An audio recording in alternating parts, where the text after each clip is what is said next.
There are two directions that one can actually choose for himself.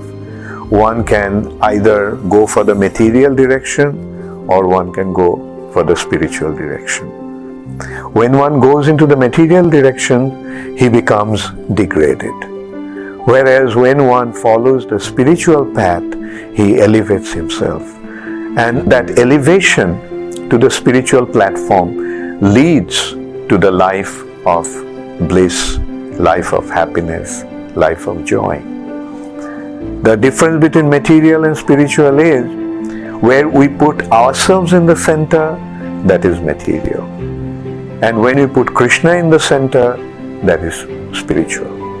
Putting ourselves in the center means leading a life for our own sense gratification.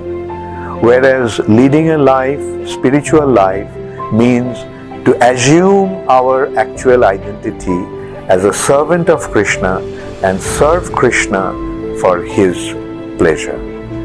So that is the difference between material and spiritual life.